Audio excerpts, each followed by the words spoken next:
You're training hard, eating healthy food, and doing all the right things. So why does it feel like you're getting slower and not faster? In this video, I'm going through 10 signs that you might be underfueling, and most triathletes miss them. I've helped hundreds of triathletes fix their fueling issues, and the signs that I'm about to share are the most common red flags I see when people think they're doing everything right, but still feel terrible. The good news is that I'll give you a simple solution for these problems too.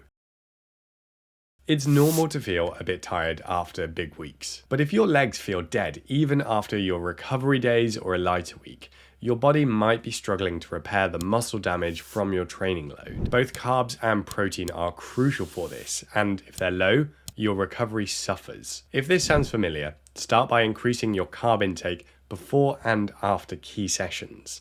Even adding an extra slice of toast with breakfast or a recovery shake after training can help replenish glycogen and reduce that heavy legs feeling. Make sure your protein is in the right range too, so 1.4 to 2.2 grams of protein per kilo of body weight per day. I had a triathlete who made this change and it almost completely fixed his DOMs and made his recovery so much better. So you used to love training. Now it just feels like a chore. This can be a psychological symptom, sure, but it's also very physiological. Chronic low energy intake can ruin your mood, leaving you completely lacking motivation to train. If you've noticed this, then this is something to jump on before things get worse. When there's a mismatch between expected desire and how you really feel, that should be a big warning sign to review your calorie intake.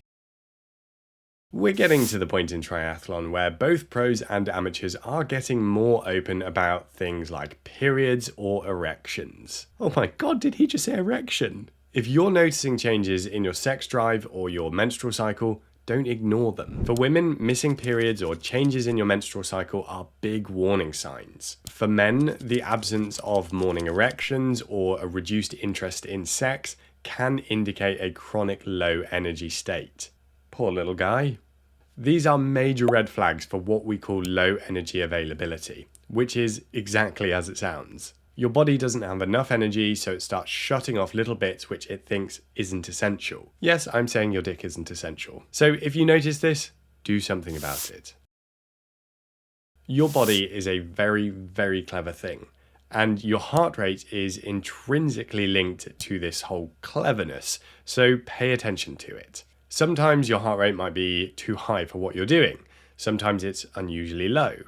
Either way, when your heart rate is regularly not matching the effort, it could be that your body is struggling to regulate itself properly because of a chronically low calorie intake. If you notice your heart rate is consistently wacky, take a look at how you are fueling. Simple changes like having more carbs the night before a big session or having a snack before training can make a world of difference.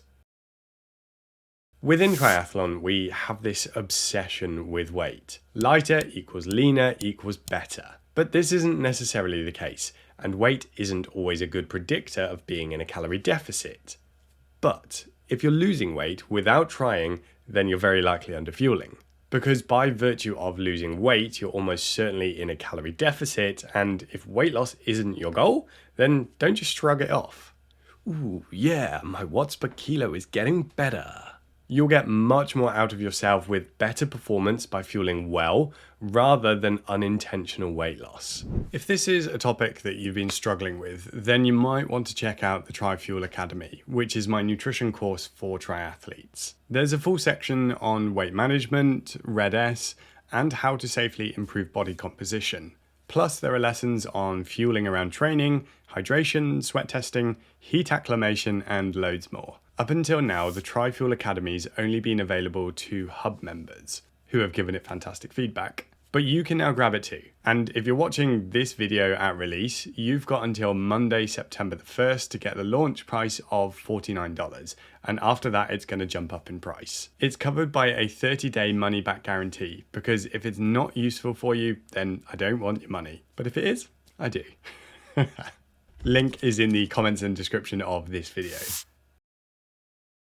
We all have bad sessions. When you set out on your run and your Garmin is bleeping at you, telling you you're too slow, shut up, man. It can be so frustrating. But if you're repeatedly falling short of your pace or your power goals despite adequate sleep and good hydration, your fuel availability is one of the first places to look. Your muscles need carbs to function, and without them, you're running on empty. Try increasing your carbohydrate intake before key sessions, and make sure you're fueling properly during longer efforts. Just one extra gel on a long ride or run can mean the difference between holding your power or fading early.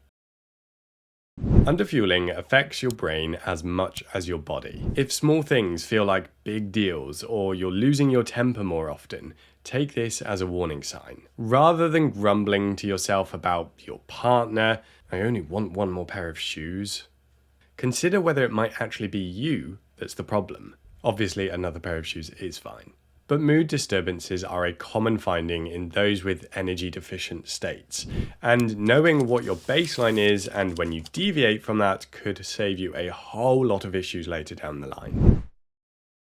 So pretty much every triathlete I know loves to train, and they'll try to squeeze some extra in when they can. But if your sleep starts falling off, then this is a sure sign that things might not be right. Early morning wake-ups, struggling to sleep despite feeling exhausted, these are the classic signs of a stress response from underfueling. Sure, other things might ruin your sleep, like in my case bloody foxes fighting outside my window, and actually once a badger versus a fox, which was really quite amazing, but that is a tangent. But if it's regularly being disrupted and you can't find another obvious cause, then you need to consider whether you need more calories. If you feel obsessed with food or are wondering when your next meal is going to be, it might literally be because your body is trying to tell you that it wants more food. If you feel like you have that monster hunger and you want to eat everything, something is out of kilter. The most frequent time that I see this is when triathletes underfuel their big sessions, and then later that day or the next day, they just want to eat whatever they can. If you know, you know. One way to reduce this is to be more intentional about fueling earlier in the day and around training. From experience of working with heaps of triathletes, increasing intake earlier in the day leads to fewer cravings later. We all like to think that those hero sessions we do where everything goes absolutely amazing are the ones that boost our fitness the most. But the truth is that the biggest contributor to your performance is consistency. It's boring, I know, but training regularly, not having time off, is going to be your best friend. So if you're getting a cold every couple of weeks or constantly feeling a little bit peaky, then it might be that you're underfueling. Chronic energy deficiencies can suppress immune function, making you more vulnerable to illness and infection.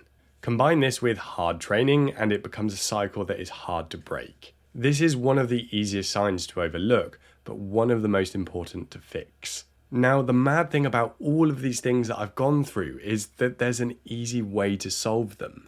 You just have to eat more.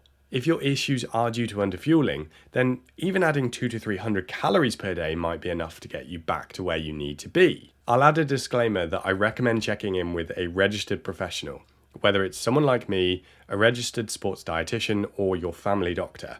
You need to get some advice to check that it is actually due to underfueling and not something else.